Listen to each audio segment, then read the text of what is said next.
has never fired me. Everybody else fires me so they can get Debbie to do whatever. So, like when I was after Different World, Debbie came in. Grey's Anatomy, after me, Debbie came in. It was like that. That's 75-year-old Hollywood legend Loretta Devine, finally exposing the woman who's been sabotaging her career for decades. And what she just revealed about their twisted pattern of betrayal will shock you. When I was doing Dreamgirls, Debbie Allen came over there, she took over that, then I was gone. Then she came over there to Grey's Anatomy, took over that, then I was gone. I was at client list, and they said Debbie Allen was coming in direct. I got scared as hell. For over 30 years, every time Loretta landed a major role, the same actress would mysteriously appear, and Loretta would vanish. Dreamgirls, A Different World, Grey's Anatomy, 3 different shows, 3 career-defining roles stolen, and always the same culprit waiting in the wings. I got an Emmy for this show for Best Guest Spot, and then they fired me right after that. They killed me with that damn Alzheimer's. I'm sorry.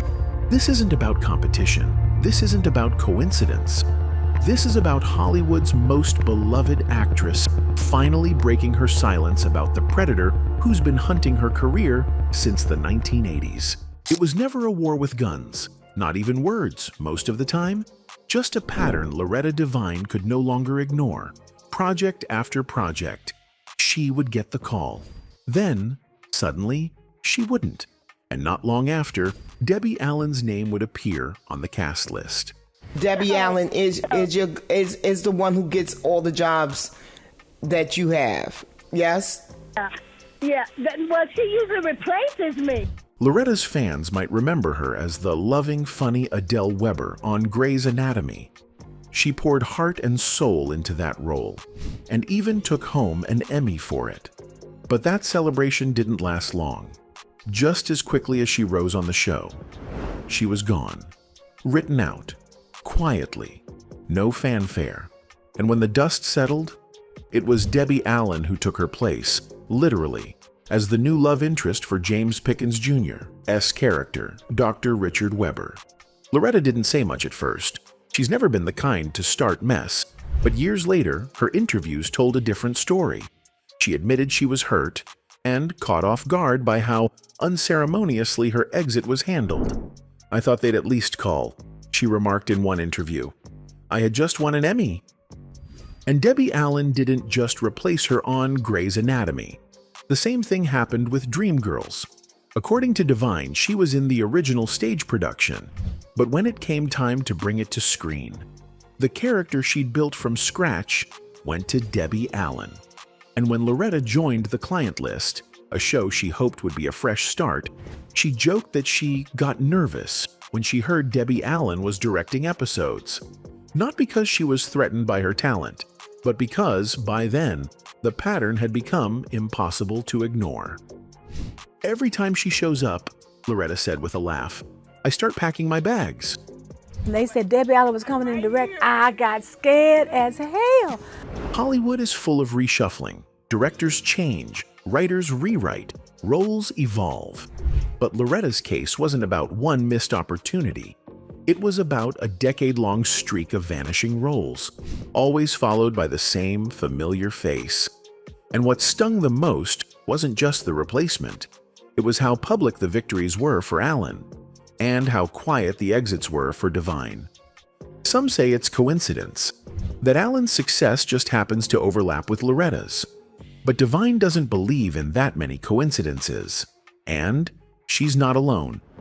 Loretta may never come out and say, "I hate her," but the tension is written all over her timeline. And it didn't start with Grey's Anatomy, or end there. In 1987, A Different World debuted as the perfect spin-off to The Cosby Show, a colorful comedic window into life at a fictional HBCU called Hillman College. It was black, it was brilliant, and it had promise. But behind the scenes, things were falling apart. Loretta Devine had been cast as Stevie Rallen, the warm, firm dorm mother in the first season. Her role was small, but her presence was strong. She wasn't just a side character. She was the adult face of Hillman, the woman who kept the girls in line while dropping pearls of wisdom along the way. And then she vanished. There was no announcement, no story arc to explain her departure. Just gone. At the time, the cast was too nervous to talk, but decades later, Jasmine Guy, who played Whitley Gilbert, finally said what everyone had been thinking. According to Jasmine, the set became a war zone the moment Debbie Allen arrived as executive producer in season 2. Everybody was walking on eggshells, she said. You could feel the change immediately. Allen had been brought in by Bill Cosby himself. He called her and told her to dust off her broom and fix the mess he saw behind the scenes. Allen, ever the perfectionist, took it seriously. She reviewed every episode, she sat down with producers, and she started cleaning house. Loretta was one of the first to go. Now, depending on who you ask, Loretta wasn't fired. She left to pursue other roles. But when multiple cast members say people were scared, nervous, and suddenly unemployed after Allen arrived, the story doesn't seem so simple. Debbie Allen had a clear vision for the show. She wanted more authenticity, deeper themes, and a cast that matched the HBCU experience she lived at Howard University. But the way she went about achieving that vision? That's where the scars remain. Some say Allen saved the show. Others say she bulldozed her way into it. But for Loretta Devine, that change meant losing a job that could have shaped her early career and watching her name disappear from one of the most iconic black sitcoms in TV history. She never blasted Debbie Allen publicly. She never named names. But she's made it clear the cleanup that came with Debbie's arrival didn't feel like empowerment. It felt like erasure. And this wasn't the only time Debbie Allen's rise seemed to coincide with Loretta's fall. I got an Emmy for this show know. for Best Guest Spot, and then they fired me right after that. They killed me with that damn Alzheimer's. I'm sorry. It was supposed to be her moment. After years of building one of the most emotionally powerful characters on Grey's Anatomy, Loretta Devine finally got the recognition she deserved. Her role as Adele Weber, the loving, tragically fading wife of Dr. Richard Weber, was heartbreakingly real. Viewers saw her slowly decline as Alzheimer's robbed her of her memory, her identity, and ultimately, her life. And for her performance, Devine was awarded an Emmy, not just a nomination, a win, one of the highest honors in television. But as Loretta would later explain, it felt like she got the award on the way out.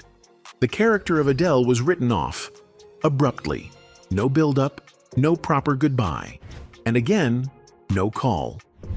So I got a few answers wrong. That's all? It's normal to forget things at my age. Fans were confused. Critics were stunned. But Loretta, she was used to this feeling. Because once again, Debbie Allen was waiting in the wings. After Loretta's character was killed off, the show pivoted. And the new woman cast opposite James Pickens Jr.'s Dr. Weber, none other than Debbie Allen.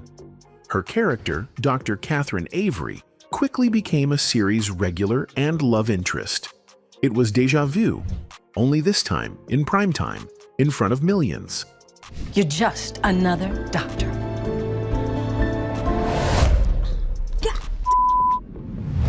That was great. I'm mad at you. I'm mad at you. I'm mad at you. It doesn't hurt me. It's okay. That was good. For some, it was a classic case of creative redirection. But for Loretta, and those who'd followed her career, it felt like a pattern too familiar to ignore. First Dreamgirls, then A Different World, and now Grey's Anatomy. Debbie Allen didn't just get the screen time. She was directing episodes. She was part of the leadership, which meant when decisions were made about story arcs, including who stayed and who left, she wasn't just reacting, she was influencing. Loretta didn't accuse her of anything directly. That's not her style. But her comments over the years have painted a picture that fans, journalists, and even fellow actors have all picked up on. When Debbie arrives, Loretta disappears. It's not about talent. Loretta's resume speaks for itself. It's not about behavior. She's known for being warm, professional, and generous on set. So what is it? Maybe it's politics. Maybe it's positioning. Or maybe, just maybe, it's personal. But to this day, Loretta's exit from Grey's Anatomy remains one of the most awkward, unnecessary departures in the show's history. And the timing couldn't have been more suspicious.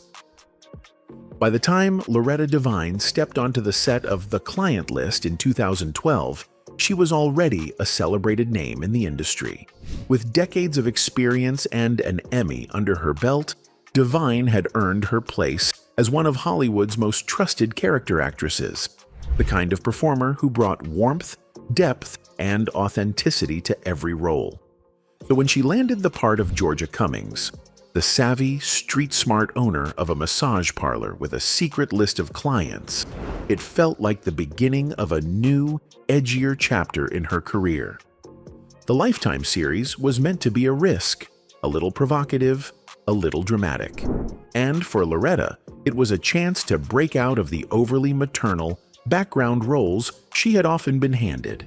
Her character was commanding and layered, juggling loyalty, legality, and quiet power.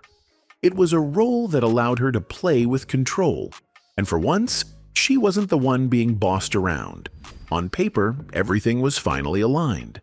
But not long into the second season, that familiar name resurfaced. Debbie Allen. This time, Allen wasn't coming in front of the camera. She had been tapped to direct episodes of the series, and even though Loretta played it cool in interviews, she later admitted that a familiar fear crept in the moment she heard Allen's name attached to the production. I was at client list and they said Debbie Allen was coming in to direct. I got scared as hell. Wait, do you and Debbie Allen have a personal vendetta? No, we both from Houston. Now, to be clear, Debbie Allen didn't take Loretta's role this time, but that didn't matter. The emotional weight of a career full of coincidental replacements hung heavy in the background.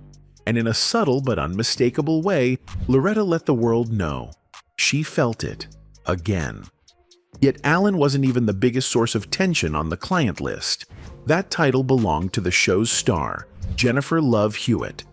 When The Client List launched, Hewitt was the clear face of the series. She played Riley Parks, a single mother secretly working in a massage parlor that doubled as a discreet service. Hewitt was also an executive producer, which meant she had substantial say in how the storyline developed, a fact that would soon create chaos behind the scenes. As the show gained traction, Hewitt began pushing for changes to the plot. According to reports, she wanted her real-life boyfriend, now husband, Brian Hallisey, who played her on-screen love interest, to be written into the main storyline as the father of her character's baby. The producers, however, preferred a different direction. They wanted to deepen the love triangle with another male lead, played by Colin Egglesfield. The disagreement turned into a full-blown creative tug-of-war, and Loretta, caught in the middle, watched the show unravel in real time. What had started as a promising ensemble drama became increasingly focused on Hewitt's personal preferences. Loretta, whose character was a central pillar of the parlor's power dynamics, found herself sidelined. Plot points shifted, energy faded, the momentum broke, and the end came quickly. Lifetime pulled the plug after just 2 seasons. Loretta later described her time on the show as mixed. She never accused Hewitt of sabotage, but she made it clear that the creative interference damaged the show's chances at lasting success. "It was good," she said, "but it was hard. I was really excited about that one. It could have gone longer." And just like that, another opportunity was gone. Not because Loretta didn't deliver, but because the people in power, whether behind the camera or in front of it, made decisions that had nothing to do with her, yet everything to do with her future. Between Debbie Allen's directional presence and Jennifer Love Hewitt's executive decisions, Loretta was boxed in. Again. She wasn't fired. She wasn't replaced, but she was pushed to the margins, just enough to feel it, just enough to wonder what could have been. The pattern was too clear to ignore: the quiet removals, the reshuffling, the creative shakeups that never favored her. For an actress so consistently respected and loved by audiences, Loretta Devine has had to swallow more exits than applause. And maybe that's the hardest part. Not just the missed opportunities, but the slow, creeping realization that in certain rooms, no matter how talented or seasoned you are, someone else can still decide when your story ends. In Hollywood, you never know which moments will stick, and sometimes the ones that do aren't the ones you'd expect. In the case of Loretta Devine and Taraji P. Henson, their most memorable moment together wasn't on a red carpet or at an awards show. It was in a courtroom, on screen of course, during an episode of Eli Stone. Loretta played a gospel-singing judge. Taraji was a fiery attorney, and in one explosive scene, Devine's character reached across the bench and slapped Henson's character across the face. The clip went viral years later, becoming a meme used to express everything from frustration to righteous judgment. But what fans didn't know was that behind that slap was a real-life moment of discomfort, especially for Loretta. She was young, new, and strong, and I'm sitting there thinking, "Do I really have to hit her?" she asked. According to Loretta, the moment was awkward. She didn't know Taraji personally, and this was one of their first interactions. But more than that, she worried about how the dynamic would be interpreted. A veteran black actress, older, slapping a younger rising star, also black, on national TV. It didn't help that Taraji was already gaining steam in the industry. People saw her as the next big thing. She had that edge, that intensity, and Loretta noticed it right away. She later said, she had that thing, you know? Like, she wasn't gonna take no mess. But despite the surface-level laughs, the tension from that scene lingered. Loretta never accused Taraji of being difficult, but she hinted that the vibe on set wasn't entirely warm. And for a woman like Loretta, who's known for her kindness and professionalism, that kind of energy leaves a mark. The slap became a meme, but for Devine, it became a memory tied to something deeper. The pressure of working in an industry where even your scenes can turn into cultural moments without your permission. She's never said she had a feud with Taraji, but the awkwardness of that one scene revealed just how easily conflict can simmer under the surface in Hollywood, even when no one says a word. What stands out most is how Loretta handled it. Not with gossip, not with drama, but with quiet distance. She hasn't worked with Taraji since. No public shade, but no warm reunions either. And in the context of all her other silent tensions, with Debbie Allen, with Jennifer Love Hewitt, this one fits right into the pattern. Loretta Devine has always worn a smile. That's part of what made her so beloved. The warm laugh, the maternal energy, the joyful presence she brought to every character. But behind that smile was a woman who had kept quiet for decades, watching roles disappear, watching co-stars become gatekeepers, watching the same faces show up again and again right when she was being shown the door. And at 75, she finally admitted, it wasn't just bad luck, it was real. For years, fans assumed Loretta was just unlucky. They'd say, Hollywood's tough, maybe she was too old for the part. But how do you explain being replaced 3 different times by the same woman? Dreamgirls, A Different World, Grey's Anatomy.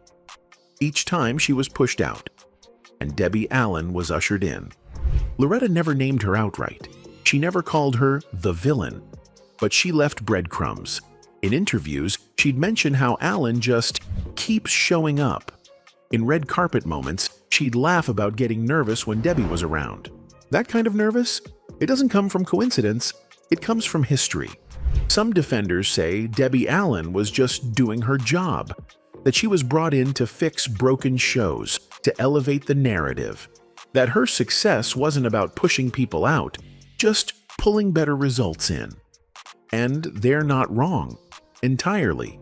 Debbie Allen is a powerhouse, a visionary. She transformed a different world into something historic. But the industry knows what Loretta has been too gracious to say. Power in Hollywood doesn't just mean you get to shine. It means you decide who doesn't. And Loretta wasn't the only one affected. Jasmine Guy confirmed that when Allen took over a different world, everybody was walking on eggshells. People were fired. Characters vanished. That cleanup directive from Bill Cosby gave Allen unprecedented control, and the fallout was swift. To this day, Devine avoids drama. Even when asked directly, she dodges names and deflects with humor. But she has acknowledged the pain, the sting of being written off, the discomfort of being directed by someone who once replaced you, the awkwardness of being in a room with someone who never had to fight as hard for the same space. And what about Jennifer Love Hewitt? Taraji P. Henson? Loretta's experience with them revealed something else. The quiet, exhausting burden of being a veteran black actress in an industry that's constantly shifting the goalposts. So when interviewers today ask her that loaded question, is there anyone in Hollywood you wouldn't work with again? Loretta never says the name. She doesn't need to. Her career has already told the story. She's been replaced, rerouted, and silenced too many times to still believe it was all coincidence. She's not bitter. She's just finally honest. And maybe that's what makes her story more powerful than any headline feud or viral meme. It's not about the fights she picked. It's about the ones she survived without ever swinging back. Anyway, that's it for this video, folks. Bye.